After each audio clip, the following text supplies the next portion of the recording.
What's up everybody, Jordan here from Tech Talk Today. I'm back with another video. In this video, I'm going to give you a little tour of my new desk setup.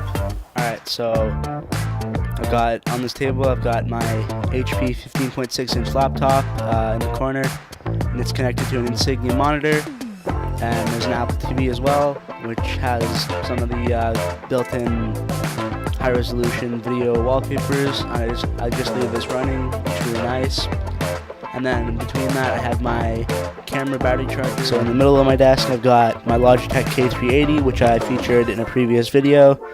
If you haven't seen that, make sure to check that out. And then I've got it on the Razer mouse pad and with the Logitech MX Master 2S, which is a really great mouse. I've really been enjoying using it. And then I've got a little stand that I have my Apple TV remote on, and next to it is a Spigen phone stand. It's the S310, I believe, or S320, something like that. I'll have the link down below, as with all this stuff. And I have my Samsung Galaxy S8 sitting on an Anker wireless charger and plugged into an Anker fast charging brick, which I'll have linked as well. Alright, so one more thing before I go.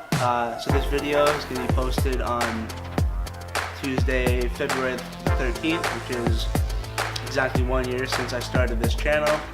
And so far, after a year, we're up to 44 subscribers and almost 7,000 views and I think 10,000 watch time minutes, something like that, which is super awesome, and I want to thank all you guys for that. And I'd like you to keep supporting my channel and send me suggestions for stuff that you want to see. Yeah, here's to another year of videos. Thanks for watching this video. Hope you enjoyed it. If you did, make sure to leave a like and subscribe if you haven't done so already. I'll be back with more soon. Peace.